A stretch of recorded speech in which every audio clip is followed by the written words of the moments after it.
साथियों, गुरु शिष्य परंपरा में कहें या एक ही आंदोलन हिराका आंदोलन से जुड़े मणिपुर के 3 लोग।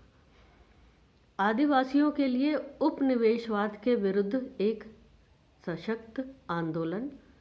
रानी गाइदिन्ल्यू 13 वर्ष की उम्र में इस आंदोलन में शामिल हुई।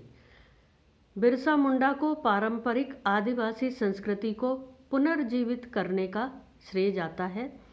उन्होंने चर्च और उनकी प्रथाओं तथा कर लगाना और धर्मांतरण का विरोध तथा आलोचना की। वो आदिवासी लोगों के लिए एक संत बन गए। तीसरा, जादो नाग, जो अंग्रेज़ों को खदेड़कर नागा राज्य स्थापित करना चाहते थे। 1931 में अंग्रेज़ों ने झूठा इल्ज़ाम लगाकर उन्हें फांसी दे दी और मात्र 13 वर्ष की उम्र में रानी गाइदिन्ल्यू भाई के इस आंदोलन की बागडोर संभालने लगी। फांसी के समय जादो नाग केवल 26 वर्ष के थे। 1937 में नेहरू जी ने रानी गाइदिन्ल्यू को रानी की उपाधि दी। बिरसा मुंडा झारखंड के थे। तीनों ने आदिवासी संस्कृति, जल, जंगल और जमीन की रक्षा के लिए कम उम्र से ही विद्रोह करना आरंभ किया और स्वतंत्रता संग्राम में कूद गए।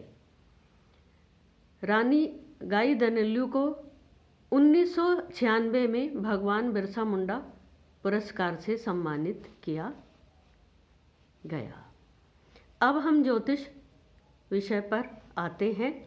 पिछली 2 वीडियो चंद्र बुध पर थी, जब वो पीठ करके बैठे हों। चंद्र भावना है, बुध तर्क। ये तीनों एक ही लक्ष्य और भावना को लेकर आगे बढ़ने वाले लोग थे। बिरसा मुंडा 15 नवंबर 1875 में पैदा हुए। उनका चंद्रमा अपनी राशि से पीठ करके बैठा मिथुन में, यानी वो एक मजबूत सोच के साथ अपने लक्ष्य की तरफ बढ़े और उपनिवेशवाद, ईसाई मिशनरियों के खिलाफ खड़े हुए।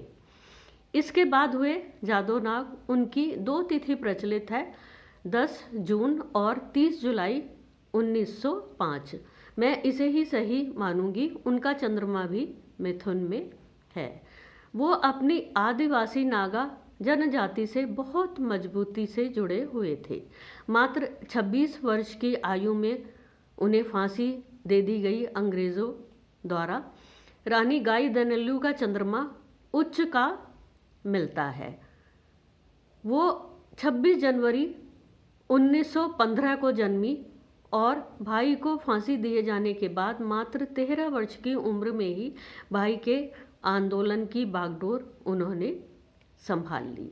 चंद्रमा बचपन का ग्रह है, पर उनकी कुंडली में बहुत मजबूत चंद्रमा उच्च का है और उस आयु में बुद्ध या तर्क शक्ति उतनी उन्नतशील होती भी नहीं है। वो आरंभ में भावनात्मक स्तर पर ही इस आंदोलन के साथ जुड़ी और लोग उन्हें वहाँ की लक्ष्मीबाई कहते हैं। आज इतना ही।